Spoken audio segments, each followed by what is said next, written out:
guys, I am Madi. And I'm Lor. Welcome to another episode of Beyond the Barricade. I was about to say it at the same time as you, which would have been funny. That would have been really cute. But we alas. do it. 3, 2, 1. Welcome to the... No, never mind. Never mind, guys. Yep, you don't get it. So you get my intro, sorry. But anyway, today is a very big episode for both of us. It's a very fun episode. This, I feel like, was a very surreal episode to record. Mm-hmm. Just starting a little podcast as two girls. And the one person I feel like who introduced us to a lot of the music that we listen to, if we think about it fundamentally. Yeah. It was a big one. Who did we talk to? We talked to Kevin Lyman today. Fucking wild. Yeah.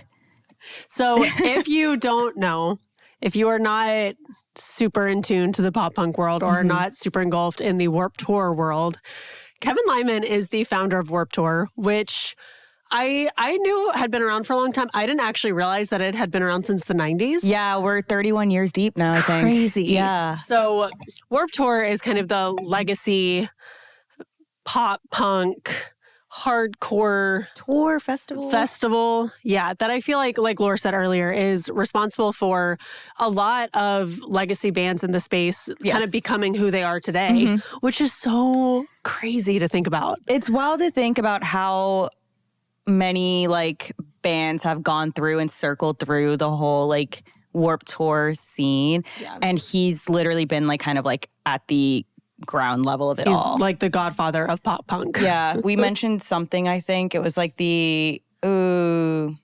yeah, I don't know. I was going to call him Daddy Warped at one second. But the pop punk patriarch. Yes, pop punk patriarch Kevin Lyman. Yeah. That was a headline we saw an article used, and I really liked it, so we are stealing it. We are, and I don't know who to credit for it. I'm so sorry. I forget. It's been a little bit.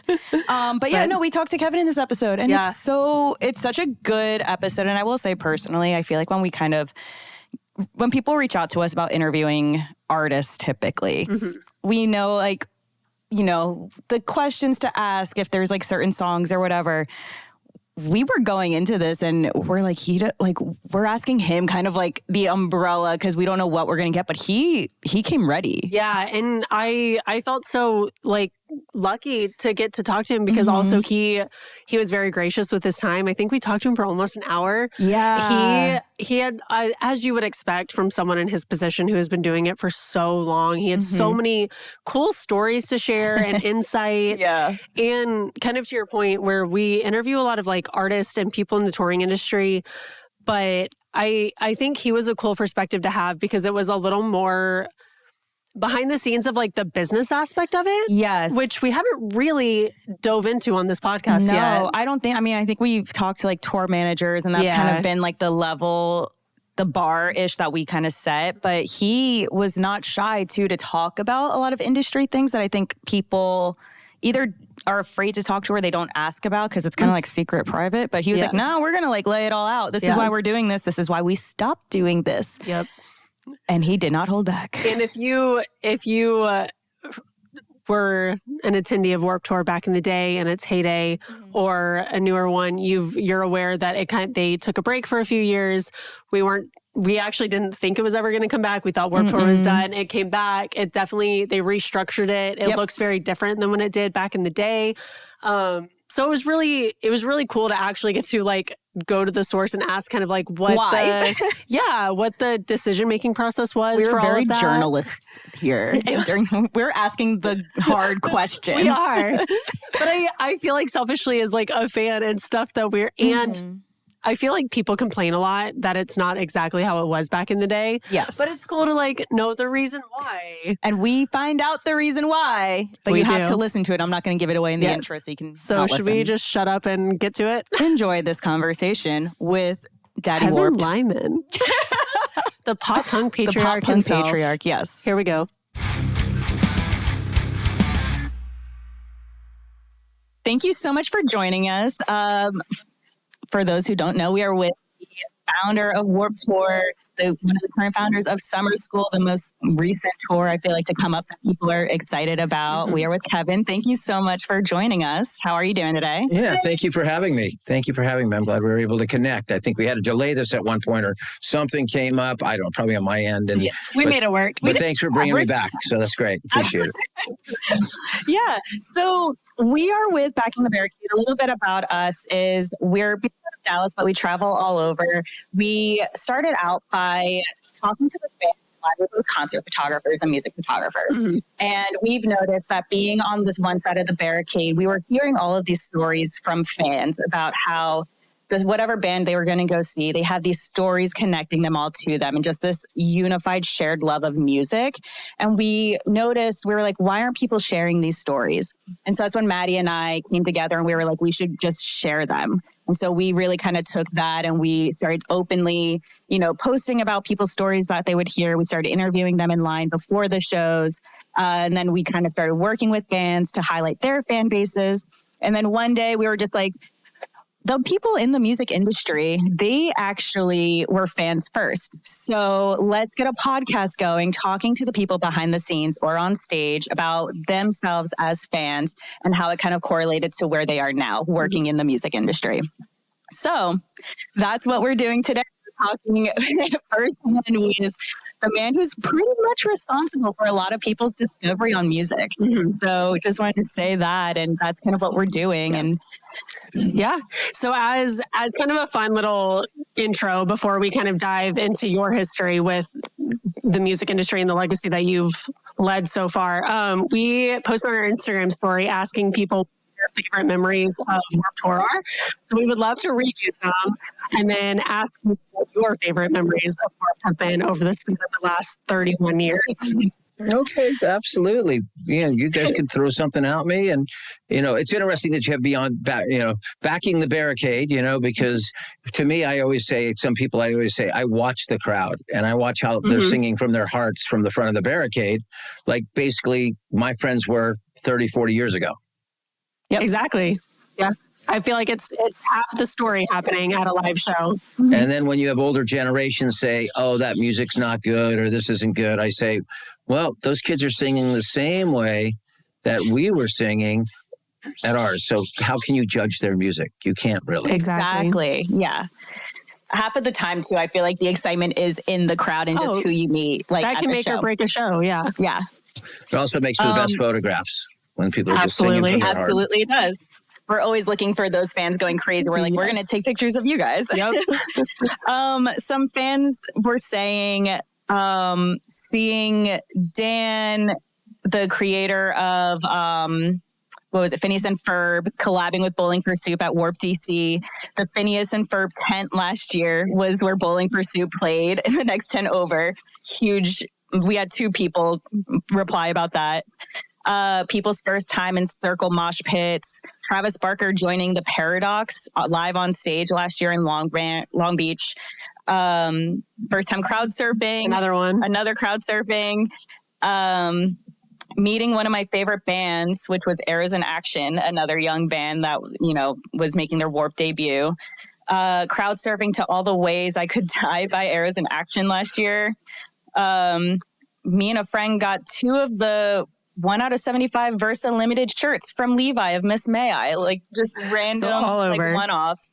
I know personally, for me, this is kind of a quick little story time. I remember my first time attending Warped Tour. My mom actually worked at the venue, so we got some sort of passes to go in. And I went on I was backstage. I should not have been backstage. I had no idea what I was doing. And Kenny, doing his stage manager duty, just kind of growled into everybody up and said, if you are not here for a purpose, get off of this stage. And I said, he's right. And so last year, when I actually got to work backstage with a band, legitimately, I went up to Kenny. I saw him still there, still doing the stage. And I said, hi, I need you to know in 2007, you yelled in my direction about how you have to have a purpose to be back here. And I took that so to heart. And I told him, I was like, I have a purpose now here. And this is what I'm doing as my career. And he gave me the biggest hug, and it just like lit up his face where he was like, that's what it's all about. And I was like, yeah. So that personally for me was a huge warped memory that I've like always held on to, where I was like, I know I'm not going to place myself in a situation I have no right to be in until I deserve to be there. Well, it's always like, to me, it's everyone talks about the bands, and of course we're going to talk about the bands, but it's also how so many people, maybe like yourself, you didn't maybe know quite what Warped was. Your mom got you tickets. What venue was that? Do you remember? It was Monmouth Park Racetrack in Oceanport, New Jersey. Oh, you wow. Did 2 years the horse there, track and then there. You went to, Jerry Bacall. Jerry Bacall was the promoter, and I remember that show well. Well, you actually had there were racing horses there at the same time, and they had an evening race, and we went over and they actually had like the Warped Tour race one night. And you know, of course, if you're in Jersey at a horse track, you're sitting around a bunch of old mafia people, and they were also our promoters too. So you got the royal treatment. You got the royal treatment, and in that area, I think it was Jimmy's was the Italian restaurant they all brought food from. Asbury Park, famous place, Jimmy's, and but that's the thing. We tried to inspire people not only that we're going to play on stages, but people who wanted to be in that backstage area and actually run these shows, because that's been the key to the Warped Tour's real success. It's like inspiring people, because Warped Tour was that place where, you as a young person probably saw a lot of people just working really hard. Yes. But overall, having a good time doing it, if that's the most terse thing you heard all day, like, hey, get out of here if you don't have a job, you wouldn't have even gotten that close at most concerts. But everyone was allowed to kind of push it to their edge. Kenny had a job to do sometimes. Maybe he had to clear a stage, or sometimes people would have you help in their merch tent or their booths or whatever it was trying to inspire people like yourselves that wanted to go into this business, because we always felt that it might bring a nicer. The thing about Warped Tour when we started, we were all the misfits. No one we were not the roadies, the old crusty you see on television and stuff. It was just people who were very passionate about the sports and music, and it gave them a home to work. And now, they go, "What's your legacy, Kevin?" And I go, "I walk backstage at almost any festival, and so many people had a Warped connection." And if it was on your resume that you worked on Warped Tour, people recognize that you worked hard, you didn't complain, and you had a good attitude. And so much of life is about having those three things, that, you could have the greatest skills in the world and not be a nice person, and people won't want to deal with you. But if you have the good levels of all three of those, people will give you a chance out there and want to give you a chance. Exactly. Yeah. This is actually something that we want to talk more to you about a little later, but something that we were talking about as well is it was really cool getting to go to the Warped Tours this year. And a lot of the bands that it was their debut Warped to play, they started attending Warped Tour 10 years ago, 15 years ago as fans, and now they're on the stage. So I feel like it's kind of the same thing where people grew up with this festival and then eventually worked their way into being involved in it. Yeah, coming back and doing Warped this time, because we would do it, for 25 years, and there was this progression of bands that were there from the beginning to the end, and new bands coming in and out, and then they go on. But there were so many new bands this year who I had never come across. I'm not, I'm in a different stage of my life. I'm still producing a show, but I'm not out every night.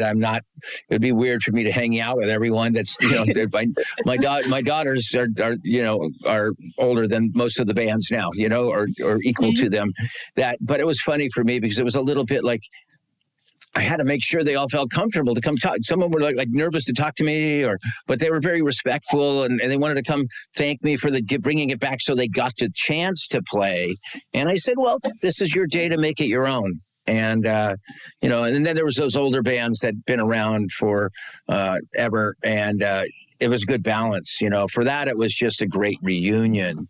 And I think as we're releasing these lineups right now, we're continuing that kind of mix of the tradition and the legacy kind of things, but making sure that we're looking to the future. And even with the nonprofits, I'm making sure we have new ones and we have new record labels involved, that we're inviting new people and new energy, because there is so much energy in the scene of music again. So many good bands. It's crazy how many great young bands there are, and how many of those bands are, people of color, which we didn't have really in this scene for a long time. We had Fishbone in my world, and maybe and Bad Brain, and now you've got Paradox, Nova Twins, Magnolia Park, and on, and then we're blending in these Latin bands because we're playing in Mexico. We've got a good exchange, and then I got to say the girls are crushing it right now in music. Oh yeah, the girls are. It was and that was through summer school. I kind of got re-exposed to that, which kind of inspired me to bring back Warped Tour. Summer school, seeing that first year of summer school was seeing those same kids in a different way, sitting out front of the venues before doors, exchanging ideas, saying, meeting friends, and then, meeting someone like Devin from Honey Revenge, and just watching her, how supportive of that whole scene was. I mean, she didn't have to be out there, but she was out there for every band, and I go, oh, this is great. This reminds me of those artists that I got to work with, like Gwen Stefani, and then all of a sudden you turn around, there's Paramore, and then you got Taylor Acorn, then you got Chandler Late, and then you got, it's just so much, like, they're kicking ass, and they are. There should never be said there's not enough females on festivals again, because there are so many great ones, because you also have to have great talent to be on these festivals, because you have multiple stages, and if you can't pull it live, people are going to drift off and do something else. So you're not doing a service to people to put people on stages if they're not ready. Absolutely. We want to go back a little bit. We mentioned so many points where I was just like, we want to talk about this, but we want to go back to about the early years. When you first started the tour in general in the early 90s, was there something that you were trying to achieve? Like, did you foresee it becoming what it was, I guess, when it ended, and sort of like where it is now? No, that'd be no, not at all. It was supposed to be really one summer, and trying to do something different. I had worked 12 to 13 years in the music business already. I worked in the clubs 320 nights a year. I was a stage manager of Lollapalooza, the first Lollapalooza that toured the country. All these things I was influenced doing, Board Aid and boarding for breast cancer, and all these events I did that were blending sports and music together. It was kind of like, maybe I got to go get a real job now. My daughter was born 16 days before the Warped Tour started. And oh my gosh. I was like, but I want to go do something. I think there's a world out there for the bands that we were not represented by radio at that point. Labels didn't know what to do with them. We were the misfit bands that didn't really fit into a certain pocket. But I would see those people coming to the shows, and that's where the Barricade comes in, or the fans, because I'd watch kids singing to metal, singing to punk, singing to ska, all the same way and so passionately. And then there wasn't a lot of different between them. Maybe they dressed different, but they were music fans. And I said, there's so much good music that if we could expose all these kids to different sounds, the scene could grow naturally. So that first Warped Tour, when you had bands like Sublime on that, and No Doubt, and Quicksand, and Orange 9mm, and No Use for a Name, which was a punk band that Chris Shiflett's now in the Foo Fighters, Seaweed, and L7, that was a very eclectic mix of bands. And they may have only had 100 fans in a city or something, but if they brought their fans and you got 50 from this band, we didn't make enough money. We lost a lot of money in year one, but those bands got to play for 800 to 1,000 people, where they normally tour on their own and do 100. And the next time they went through those cities, they got bigger. And within a couple of years, No Doubt and Sublime were household names. And, I was just maybe a little too early with some of those bands, if you look at some of those. And that's where, it's funny when we, that's what I love, the true diehard Warped fans, because as we're announcing the bands, they're taking a second to learn a little more about the bands. Yes. And that's why we do the videos. You know, I was about to say, I saw a lot of, the rollout has been fantastic. Yes. I love the bands taking their own kind of part and putting their own spin on things. And one of the most fun stuff has been reading the comments, especially the bands that have been like inactive or very new to the scene, where they're coming back and they're playing this festival. They're playing these like random dates and people are like, I've never heard of this band, but I'm excited to see them. Yeah. Or I know one person was like, hey, I'm trying to like find bands like this or like new bands to listen to. What should I do? And I messaged people back and I was like, honestly, just go to the announcement and just start like listening to those bands, because all of them are going to be great. They're all going to have a different sound. And I think that's something that's like great about music, and you can like different kind of sounding bands and it's all still going to be fun at the same tour, like a one-stop shop for great music. Yeah, absolutely. You know, and I go back to last year and, you know, I got turned on to Lolo. And I thought, oh, this girl is really cool. And I had met her and I felt, oh, she just has that good music, good vibes, works hard. And she came back after that, like, first show and she goes, this is crazy. I put my announcement video up and I had 2,000 new fans. I go play Warped Tour and by the time I walk to the dressing room, I have 2,000 more. And I go, that's what it's about, because every festival is different, and there's a lot of great festivals out there. But, you know, when I watch and I go, and I was thinking, like, when I announced Lolo last year, people were like, who's her? You know, you get that, who's, you know, and this year, the excitement when we announced her, people were very excited.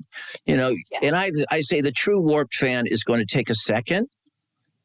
You know, there's always going to be like quick comments because I think people get attention from those and that's their moment. This year it was I Want Weezer seemed to be the thing. So we explained to him the other day and said, look, why don't you go on their website and say you should play Warped Tour, because the door is always open to Weezer. And I think we're going to do a thing where it's like, I'm going to carry some VIP upgrades. And I told people that we're going to, if you wear a Weezer shirt, we might give you a VIP upgrade or something, you know, amazing. Just have fun with it, you know. But it's one of those things where, you know, the door is open to bands. It's really, and, you know, I know this is about economics, but it's like with that ticket price, to me, it was so important to bring back at a very fair ticket price.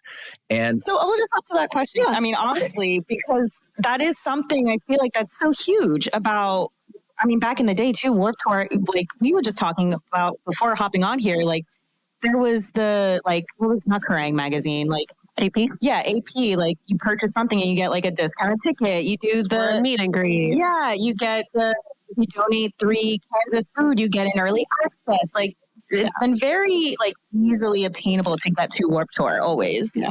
And I think that's such a talking point in the live music world right now, is that a lot of concert tickets are getting insane and pricing people out. And I just saw Matty Healy from the 1975 did an interview where he talked about how he doesn't ever want ticket prices to be more than like $50 or $60 because he wants people to come to his show and be inspired to start a band. And he doesn't want there to kind of be a door policy where it's only people in a certain tax bracket can afford to come to his shows and be inspired. And I feel like you probably have, you know, a similar outlook, because I think Warped Tour has done such a good job of being very attainable for people as far as ticket prices come. Can you kind of talk a little bit about the approach to pricing tickets with bringing Warped Tour back? Well, it was interesting because the ticket prices have gotten very expensive, and there was other festivals in this realm of music had gotten pretty expensive, and when you charge and I understand they have their business model. I'm not critiquing it. I'm just saying it is what it is. But it really limits the entry point for people into this new sounds or these sounds of music. It's then we're getting into that realm. I always said we used to kind of compete against Britney Spears and Christina Aguilera sometimes. And it was not competition, but I wanted to give people an option. So at that point, that ticket might be $70 or $80 to go see them at an arena. And I'm like, well, we have an alternative for you. You can come see 80 bands for $40, and the T-shirts are going to be $20. And then you'll go to high school because you might only have $100 to go to a concert. And if you went to that show, she might be great. That's awesome. But you can't afford a T-shirt and the ticket. That's okay. No. That's okay. But there's 90% of the people out there in the world, more than ever, who have to look at their budgets on how they're going to entertain themselves. And live music should still be part of our wants. Our makeup. But we've priced people out of even exploring music. So I say, look, I was at a high school this week speaking, and it was interesting. I spoke to a group of high school students, and I really realized that out of the 60 students or so, not one of them knew what Warped Tour was, which is okay. That makes me so sad. Which is okay. But I was like, after talking to them, and of course it was like the 8 girls were, I think, in the middle of the class were like messaging each other. This is pretty cool. This is weird, because they all came up to me afterwards and go, oh my God, it's something we can go to afford it. We're all going to buy tickets tomorrow. And we've been looking at the bands, and this is while I'm speaking, so going out and making music accessible is important. Because if you don't go to concerts at a younger age, it doesn't become part of your DNA. And we lost that because of the pandemic. We were all forced. There was a generation that was forced not to go to concerts. They picked up gaming or things such as that. But how do we encourage them to come back? So when I came back and brought Warped Tour, I thought the timing is right. Breathing a little bit from the pandemic, getting the world on track. Because right after the pandemic, there was such pent-up energy. People were more than willing to go into debt to go to festivals and everything. It was like, I got to go. I understood that. But now that's gone. Like that period's gone, and people are still paying their credit cards off from those events. And I'm like, maybe it's time for me to come back with this value, but still great music and some big names mixed in there, but up and coming, and you'll have a great day and maybe get turned on to this scene and then be a fan that will support this later on as you become more financially stable with your job, be able to choose to go to some of those more expensive festivals. Yeah.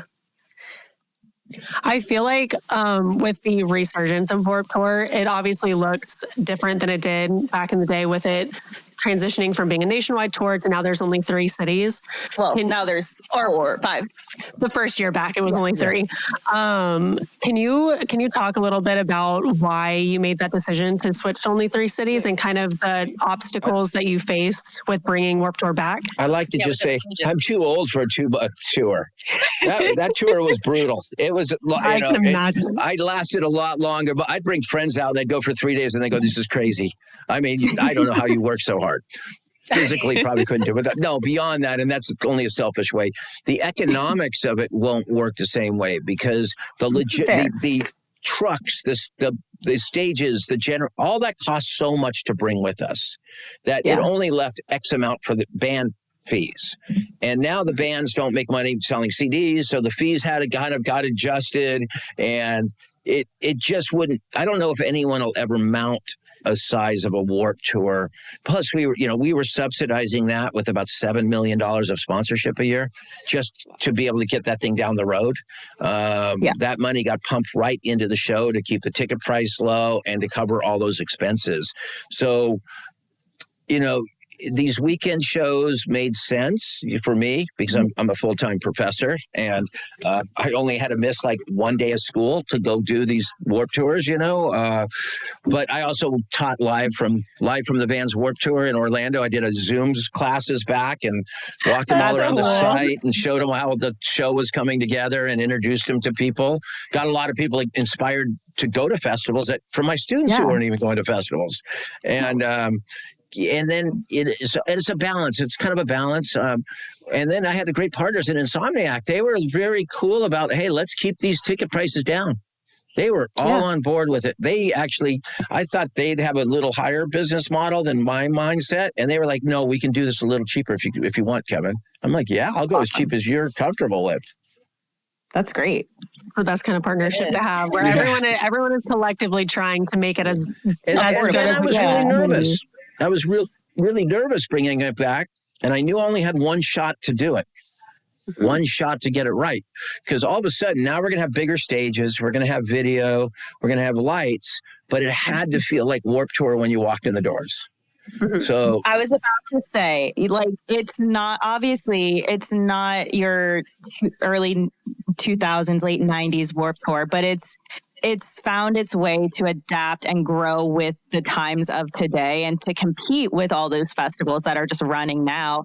And I will say one thing personally that I've noticed, or even that we've noticed by attending all last year, was you kept the same kind of principle of being so fan focused, like prevalent in the Warped Tour space, whether it's like in the fan zone or like just like watching from, afar, like you still get this like fan first presence and kind of feeling about it, even with the not listing set times, with you have to run to the inflatable or wait for somebody to post the picture. So was that something that you very took into mind when bringing it back? Because you could have easily tried to like one up it and try to make it, I'm going to post all the bands in their set order or whatever, but you chose to keep that.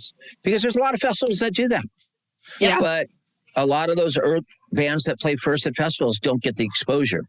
Exactly. And I was like, we're going to help try to get these bands so I can, if I do this for a while, they become my headliners. They start to move up just like the Paramores or Data Remembers used to, or those, my Chems. They all were smaller stages, and we boosted them, gave them that exposure. You don't get that at a normal festival when you say, these bands play at this time. People come later. In Long Beach, we sold 80,000 tickets a day. We were supposed to open doors at 9 a.m. Or no, 11 a.m. I'm sorry, 11. We had to open at 9 a.m. We had 43,000 people through the doors at 11 o'clock in the morning. And they're all ran to that balloon, the blow up, around. And then the first note of a band struck and everyone ran to the main stage. And it was the Battle of the Bands band, who would have played for no one if it was a normal festival. They got to play for probably 15, 20,000 people. And the other day I was talking, I go, that's a memory for them that they will have for a lifetime.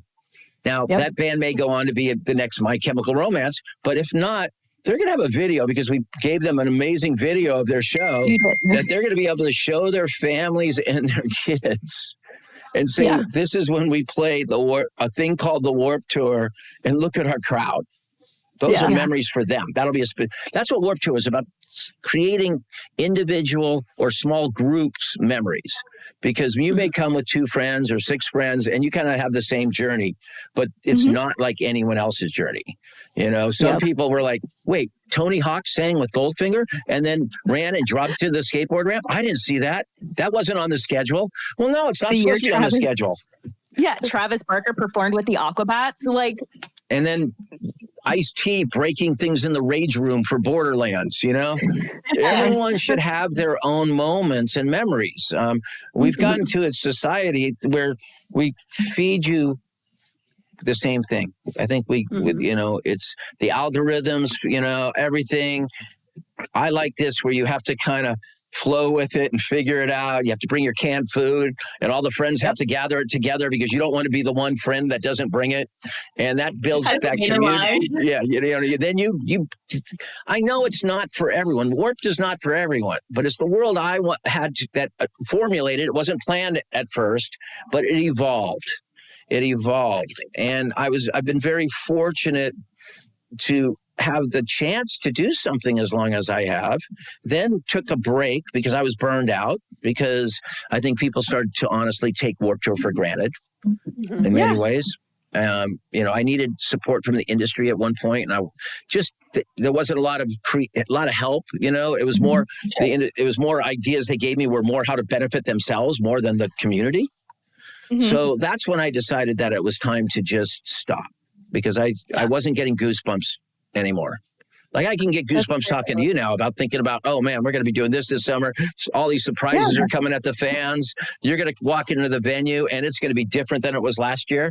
Amazing. We do take notes from you, as long as they're constructive. The negative comments, you just got to learn to just whatever. That's people venting. They don't have the end of the bar to whine at the bartender anymore, so they got to go online to do it.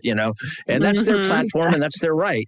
But if you stay on point and on your mission, that's what I feel I try to do. I started now stay on point, and you're going to see new things at Warped Tour this year. It's cool. We just got midget wrestling and Youth Lucha Relibre coming back this year. We got a whole new extreme motor. We have the motorcycles next year, but we've taken it to another level. And then other people have brought ideas. You know, we've got some cool new nonprofits, but it's also listening to your audience. I'm encouraging young people who are now seeing Warped Tour, come with your ideas, you know, coming, you know, with new ideas, you know. I love that. I love that that's something that you are like paying attention to and taking into consideration. Is there anything that has been really successful at Warped Tour that has come out of a fan that had an idea for the festival? Oh, the blood drives. Okay. The canned food drives. Lots of clothing companies I've seen come up to me with ideas and then come back and, you know, baby clothes for Warped Tour baby clothes. That's a good one. You know, someone created a brand out of that. But then, you know, later on, you know, you don't know if some of those, you know, those clothing companies that were big after Hurley and Volcom that came out and that were part of the scene. I'm pretty sure they came to Warped Tour and saw an opportunity to build that. But I guess the greatest thing that came out of the Warped Tour parking lots was Jeffree Star. Yeah. Yep. When you think about it, people always say, and I go, think about it, Jeffree Star was MySpace. I brought my Jeffree Star because he just made everyone uncomfortable backstage. Talk about backstage. Talk about making it, because, you know, the prettiest human on earth, you know, just making everyone uncomfortable in a weird kind of way. Really that was Warped was a petri dish in a way. But then to just see what, you know, dispel all the online stuff, whatever. Yes. But Jeffree created a brand that took care of his audience and really was for that audience. He didn't worry about mass consumption, mass this. He was for his, and then to see him come back this year and just be so back in the mix. You know, out there for 6 hours a day, meeting people, signing autographs, saying hellos, thanking them for allowing him to do what he did. And so I always kind of go, that was probably, and then everyone always goes, who's the punkest person on Warped Tour sometimes? And I go, Katy Perry. You know, she was pretty punk to be out there playing right before Bring Me the Horizon or, you know, Pierce the Veil or those bands, you know? Like but there's so many great hero scene. There's so many great human stories out there when you really think about, you know, tour managers, sound people, they came as a fan or that was their first gig. So there's also, we've talked to a few bands before too, on and off the podcast. Like we spoke with Mayday Parade, Derek, and he told us the story about him walking around parking lots outside. They weren't even playing Warped Tour. They were just fans and they were following the tour until finally they got like the call up where it's like, hey, we got recognized and it's our time. So let's get on it. And they really like, you know, took off from that. But they were one of those bands that like were just kind of fans out at first trying to, you know, get their sound out there. And it's one that really like caught on for sure. Just following Warped Tour around and they became one of the legacy bands in our scene. Yeah. And the main, this year they walked the lines like old school. The Maine were out in the front of the line walking with their CD. They made the same signs or found their old signs. It looked like the exact same stuff they used to do. So I think, you know, a lot of the bands came up to me afterwards and said, look, we play a lot of festivals because that's part of our economic model. We play Warped Tour because it felt like coming home. And, you know, from the backstage experience this year, everyone hanging out, doing those backstage shows with All American Rejects and Rise Against that were just playing for their friends and charity kids that got a chance to come back, or people who donated to the charities, or to the barbecue where the Agrolites played. And that was recreation of a barbecues we had on the road. You know, I couldn't do it any other way. I guess, you know, and some people said, I don't know if it's going to work anymore. I go, ultimately, it hasn't. It's still the same, because if you look at the barricade, those people are singing the same way in front of those barricades for the same bands for 30 years, 31 years. And that's what drives you, is those people, giving them a place to discover music, to have those songs that just make them, like seeing kids just, you know, you don't want to see them cry, but that they're so emotionally about getting to see that band, and then maybe potentially having the chance to walk up to a merchant booth where it's not costing you for a VIP, where they're standing there and they're signing something and saying thank you. That's a pretty simple model. It is. And I think one of the coolest things, especially from our perspective, is we go to these shows and we go to the Barricade for like Warped Tour, where we've gone up and be like, hey, like what band are you most excited to see? They're standing at the main stage or, you know, one of the, like the ghost stage. That's not really band's left or right foot, but they're like, we're just excited to see everybody here. Yeah. We don't know who's coming on next, but we're my cat is running around, but we're excited to see these bands. And I'm like, that's so cool. You kind of curated a space, you know, or continue to, where people are just excited for the lineup as a whole. And I feel like that's something from my perspective is fairly unique to Warped Tour, because I feel like with a lot of I don't know, more mainstream festivals, people are very much there for a very specific artist, the headliner. The other people are just noise. Yeah. Can you, and I was kind of curious about this with Warped Tour coming back, how you guys went about determining the lineup for the tour, because I feel like it would be a big balance of, you obviously need names that are going to sell tickets and get people in the door, but the heart of Warped Tour is wanting fans to be exposed. Yeah, being exposed to new artists. So how did you kind of approach that? You know, it's a balance. There was many bands I would like to play, but their economic models couldn't fit in ours, and ours couldn't fit in them. Right. And that's fine. I'm proud. It's like your little kids grow up and they're flying in private jets, and you know, you're still driving the family van. Can't afford them anymore. And I'm still driving the family van. You know, that's fine. You know, it's awesome. You know, it's, you know, the door's open if we could figure this out sometimes for bands, or, you know, down the road. But we had to have those bands that, you know, I got to say, you know, someone like, you know, Ronnie Radke, he's controversial in a different way. But I've also seen people like him or Jeffree Star spend an hour with a fan that's one of our Living the Dream kids who's suffering from a terminal or long-term illness. They just sit down and talk to him.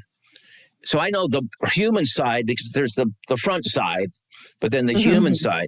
But for someone like Ronnie, Warp's been that kind of place we've been there for him. He's there for us, you know, so you can figure that out, you know. Rise Against to me was like someone that, you know, has so much to say as a band. And especially some of that stuff they're saying now, it makes way more sense like maybe right now. Than it originally did. There's a whole new generation of people that need to listen to what he was saying. That to bring them back, and then, you know, I had Tyson from All American Rejects drop by my class a couple of weeks ago.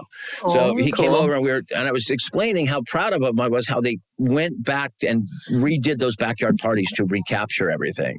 And I go, I think it was really great, Tyson, when I told you that I was going to have you close in Long Beach. And he goes, you never told me you were going to close in Long Beach. I go, oh, I don't think I did, because you would have gotten too nervous.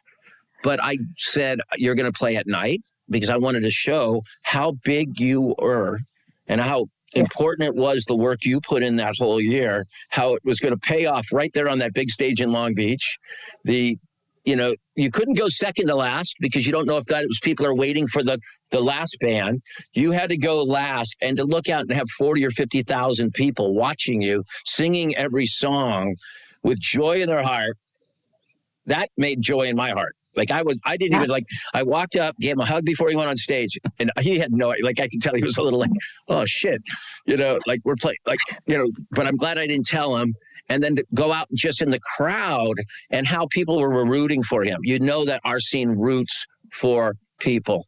People through up and downs. We root for each other. You're going to have an up and a down. But if you were part of that day, you were that joy just spread across the crowd, because you just watched someone that we all grew up with just come back, slay it, and like be so happy for them. There was pure joy for them to be where they were at. And if I can create those little moments, that's what was important. That's what's still important to me. So how do you go about, I guess, finding, I feel like some of it is maybe like word of mouth, or you hear what the fans are listening to and what, you know, who's kind of gaining traction and who's making noise out in the scene for the best. So what does it look like when you're like constructing your lineup today? Well, I work with a booker now. Her name's Amanda Phelan. She's great. I mean, she's worked on other festivals. She worked in the agency world, but she came from more of that traditional festival booking. When we booked Warped Tour, and in traditional festival booking, a matter of booking sometimes is just adding more zeros to get the deal done. But with Warped, you can't do that because we're working with a certain budget, you know? And the first week we started booking, she was freaking out. She says, oh my God, I got 4 no's in a row from bands for Warped Tour. And I said, don't worry, Amanda, they'll turn to yeses. And then we got a couple of yeses. And then the bands, and of course, I'm calling the band saying, hey, thanks for being part of it. Great. And then they started talking about it. And then all of a sudden it turned around where the bands wanted to be on Warped Tour. And we made it financially fair. It was fair. Everyone got fair. Not overpaid, but fair. Mm-hmm.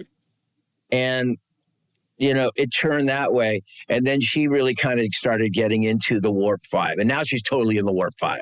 Like sometimes we'll just we found a little band that had, I think, 900 followers, but they're really cool. And we put them on. And some people are like, oh my God, only 900 followers. You know what? By the next day, they had 1,800. Yeah, there you go. Exactly. And they're really good. She's got a really good ear for some of the heavier stuff. You know, for me, I'm a little probably more leaning towards the pop punk stuff and some of the stuff that I think could eventually maybe cross over to a pop world even, but kind of right now has enough of that edge to where it fits in Warped Tour. So we have and we trade music, you know, you see stuff coming up. There's so much good stuff. And I'm trying to stay off of social media a little bit now because it's so negative in the world out there. Yeah. And I think people are trying to stay away from that. And I'm trying to do it myself. But, you know, late night scroll, sometimes you see a music coming up, you know, even though I flipped my whole algorithm to be like little bunnies saying, have a good day. And, you know, mantras coming up, you know, it's like my wife's like, what is this craziness? Because I send her stuff in the morning. But I think we all need that right now. It's better than what we're seeing sometimes just being thrown out of the world we live in right now. Yeah. I wanted to go back because we did mention that obviously Warped Tour looks a little different now from transitioning from being a nationwide tour to just 3 cities, or this year it's going to be 5. But can you tell us about how you made the ultimate decision of which 3 cities you were going to bring Warped Tour to? Well, that's when you have a partner like Insomniac. I thought that coming into some of their existing festival sites, that would be easier. So in DC, in year 1, there was 3 festivals in a row. There was World Pride Festival, there was Glow, and then Warped Tour.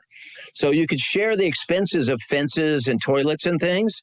So everything's about how to make economics work a lot with Warped. Yeah.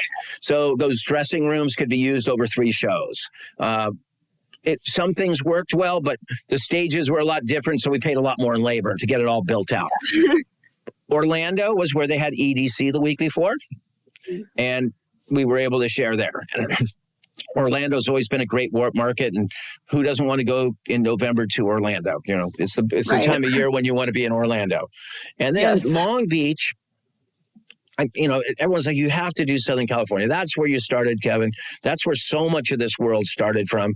And I'm like, oh my God, July in Pomona is like pretty close to what Dallas is in August, you know? Very hot, very brutal asphalt. And then all of a sudden the city of Long Beach kind of opened their doors for us coming in. And Long Beach has been great. And the weather is 10, 15 degrees cooler on the coast than it is inland. So, the city was great. They were nice to us. We're looking forward to going back there. Doesn't mean we're going to stay in all these cities. I'd like to move them around. It's harder to find places to do a show this size just because Amazon bought all the land. It's amazing how many places we used to play with Warped Tour that are now Amazon warehouses. Interesting. Mm-hmm. Man. I will say selfishly, I really, really enjoy the fact that I'm not in a parking lot in Dallas in July to attend a Warped Tour anymore. So I did have a really good time in Orlando last year. Some people go, God, that was the perfect show. Well, it's funny now because the perfect show was the weather was so perfect. That makes it perfect. Yeah, exactly. The elements made it perfect. Then I had a lot of bands texting me right after literally that night going, that was our best show ever. And I'm going... Well, on a normal show, you walk off stage and the drummer maybe missed a beat, or you're kind of like, you're kind of like thinking about your show. But the way we cut the content so quickly now that literally by the time the band gets to the dressing room, they're watching the coolest video of their show. Yeah. So they forget all the little maybe things that you have from working in a band and just go, oh my God, but it was so funny how many bands. I go, I don't really know if it was your best show musically, but it sure looked great on Instagram. It looked great. That was something too I've noticed. And I mean, even just from being a fan watching, like I remember seeing the Wonder Years play at the Kia Soul stage back in 2000 and something. I know. Yeah. And so now last year they played on like the main stage. I just remember I walked like to the front, like kind of like side, and I was just watching Soupy on a huge side monitor. And I was like, oh my God, like it looks great. Yeah. And it sounds great now. And it's just one of those like things that's so different, but for the better, like in a good way. Yeah. We couldn't have set those things up in 3 hours like we did there. It took a week to build those shows. Yeah. Well, I know we are getting close to needing to wrap this up, but before we have one final question to ask you, but before we get to that, do you have any favorite memories of Warped Tour over the last 31 years of doing this that instantly come to mind? I'm sure you have countless. Well, so many of the great memories were the days off, to be honest, because I really tried to create the days off for the bands and crew that they were missing growing up on the road.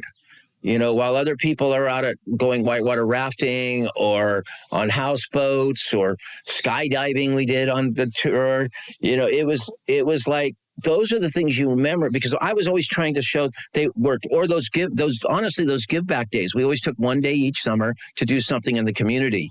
So whether it was cleaning up after floods in Nashville or helping with sand dune restoration in New Jersey, or cleaning seaweed out of the bay in Monterey Bay that was invasive. Those were when you brought it really to like why we were family, and then why that Warped family stays together. Like when a Warped Tour band comes in town, everyone wants to go see them and hang out. It's still that way. And that's where you made your lifelong friends. Working so hard, but having those moments, those barbecues, those little moments beyond the stages. The stage is and I know that we're creating fun for so many people, and that's what we're there for. But it is a job. Absolutely. But it's how do you make that job not overwhelm you and make it like just part of the day? Give them a sort of sense of like, this is not all of our life. Like it's just it can be the good part. Yeah. So I had so much fun when I think about it, you know, bouncing around on boats off of Louisiana with, you know, Killswitch Engage and Bad Religion, or kidnapping Paramore one day to take them fishing because it was right when they were breaking and their demands on them were so heavy that they didn't get any spare time to themselves, so I kidnapped them and took them fishing one day. Or, and they got to be kids. They were kids then.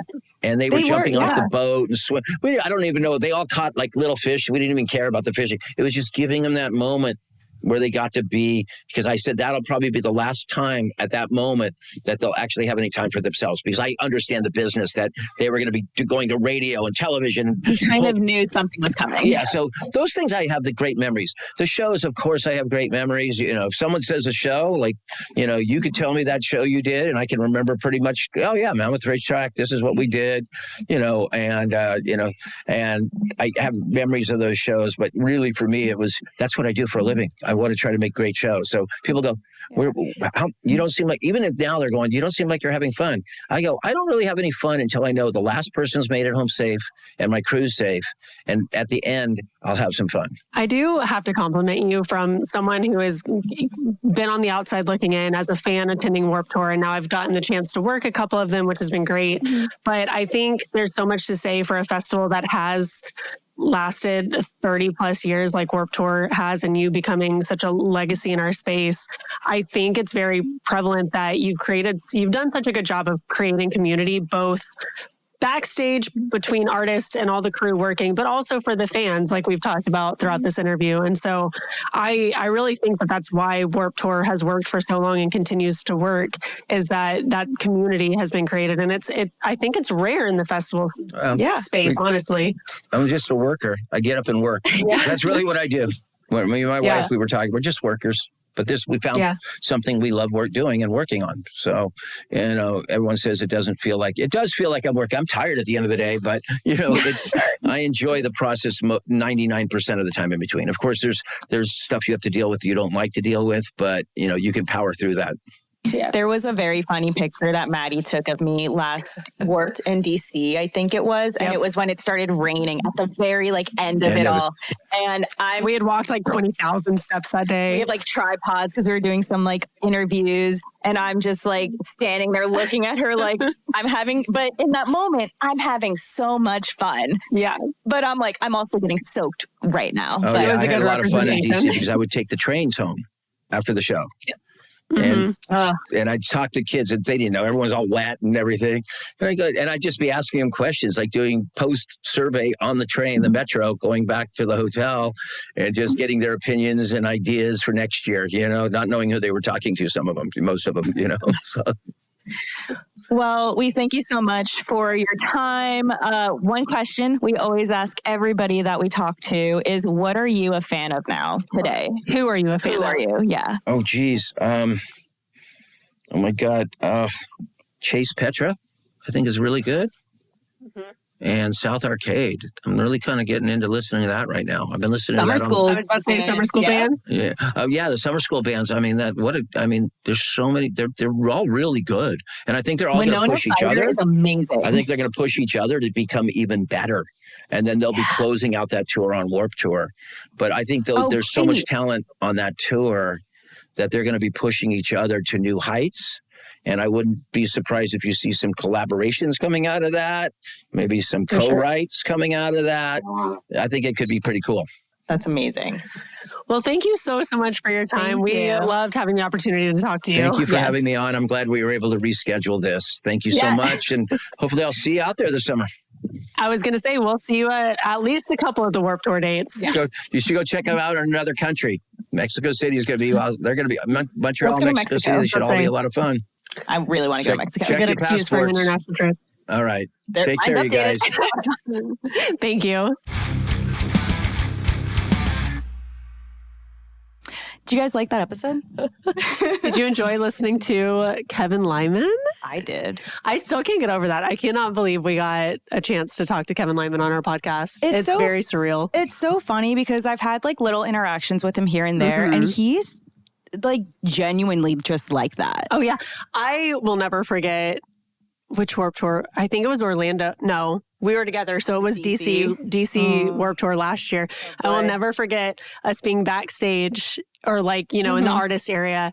I don't remember what we were doing. He rode up on his bicycle. Yeah, he still rides a bike. That's his mode of transportation. He gets around still on a bike, still do the barbecues. He's still very hands-on. He's very hands-on. I mean, I feel like at some point it's almost like a promoter-ish. People probably feel like he is, but I'm like, no, he's there. Yeah. He's on the stages. He wore Taylor Acorn's sweatshirt. The whole, when he went out on stage, I think it was for a Day to Remember or something. Yeah.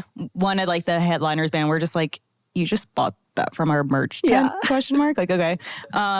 He's still involved and he's still doing so much for the younger side of it too. We talked about summer school, getting into that and trying to uplift the younger bands and get them on the Warped circuit. Yeah. Everyone during summer school will be at Long Beach. It's going to be, I don't know. I think he's actually doing everything to keep himself involved in the community and in the world of music. Yeah. Which we could sing his praises for days, but I think it's so cool to talk to someone like that who you can tell so genuinely and deeply cares for this scene. And I feel like it's really easy in the music industry to get a little jaded, especially when you're decades into it and you've just been doing it for so long. But he still cares so much about the fan experience, so much about the younger bands and bringing them up and giving them opportunities. He is so genuine in his pursuit of what he has been trying to do with Warped Tour. Yeah. And has been for 30 years. Well, that just kind of weirdly gave me chills because he made it a point to even be we weren't going to just do it to keep doing it. He didn't sell it. He didn't give it away to somebody because he's if we're going to do it, we're going to keep doing it the most authentic. I hate using the word authentic. Somebody create a new word for it. But it's it's very true. It's true, yeah. It's we couldn't find somebody to do it right, so we're just not going to do it. Yeah. And I'm I can commend that. I mean, commend that tremendously, especially in today's world where a lot of people are so easy to just get the check and take the money. And We talked about this too during the interview, but I feel like it's such a topic of conversation right now as far as like concert ticket prices being fucking insane and like very much almost taking advantage of fans. That's a discourse that's going on with Live Nation and Hot Water right now because messages got leaked. Cover for this episode. But I feel like that's such a discourse in the music world in general right now. Yeah. To where we talked about that with him, and I talked feel about like the cans, like bringing in cans, skipping the line. Yeah. Also, making it accessible to fans. And we're recording this outro and intro a couple of weeks after we did this episode. But like another thing, like summer school right now, they did a ticket for $30. Yes. L'Oreal's going to be on summer school in case you haven't caught that drift yet. Come to summer school. Come see me in summer school. But yeah, no, like they're doing those things to make things accessible, to make things affordable. Yeah. And it's like, It's a breath of fresh air. It's a breath of fresh air. Yeah. But it's funny because it can kind of look a certain way. People are like, oh, they're like low on money. I'm like, no, I think they're just genuinely trying to get like people, like they don't want the excuse of being like, do I have to buy groceries this week or am I going to a concert in 6 months? Exactly. Which is a very real question I've asked myself. Yeah. Like it's sad. Yeah. And I think if you genuinely care about music and genuinely care about artists and smaller bands having a chance, like you want the barrier to entry to be as low as possible. Exactly. And you want to welcome as many fans as possible. And I think that's what Kevin Lyman with Warped Tour, Summer School, everything that he does really truly strives for. Yeah. And it's a breath of fresh air in a world and industry where that is not common. Correct. And I mean, yeah, like everything from like the stages, the things that they did back, you know, when Warped started in the 90s, like, and they're still doing to this day. It's just like, it's awesome to hear. And I'm glad they didn't sell it out and he decided to take a break and then bring it back in this certain way that it is now. And we found out like why they're in the places that they are, why they're going international this year. Which is sick. It's so cool. So I had a great conversation. Yeah. You had a great conversation. Hope he had a great conversation. Hopefully. Yeah, I think he did. We hope you enjoyed it. We hope you had this great conversation with us. It was a lot of fun. Yeah. This was genuinely one of my favorite episodes that we've done. Me too. Yeah. Selfishly, Kevin Lyman is just such a legend in my mind and responsible. I also really love that we had the chance to interview Mayday Parade last year, and they brought up the fact that they owe a lot of their career to not even being on Warped Tour, but following Warped Tour around and trying to push their music to people in line. He talks about that. He talks about that. Like so many bands that we all love and care about and I would now consider legacy bands in the space are where they are because of this man. A lot of bands that shaped us. Yes. Like a generation too of kids now like pursuing the music career industry or even just fans of it owe a lot to Kevin and Warped. I mean, like Paramore was on Warped. Like so many bands. I think he talks about Haley. Yeah. They're like fishing. And I also, like trying to let them be kids because he knew where they were going to go and he knew what their career was going to be. Eye and that ear for it. And he so genuinely cares about the humans behind the bands and artists as well, which I feel like is another very breath of fresh air in this industry. Yep. Yeah. So Warped Tour is coming back. Summer School is coming back. If you guys are going to complain about how Warped Tour is not a tour, go to Summer School. Unfollow us. Yeah. Unfollow us. Exactly. Yeah. No, but if you can get to a Warped Tour, definitely do it. It's so much fun. It's still that like, you know, parking lot running summer around camp feel. Yep. Summer School is a great place like for bands you haven't heard of before that maybe aren't at that, you know, huge stadium level yet. Yeah.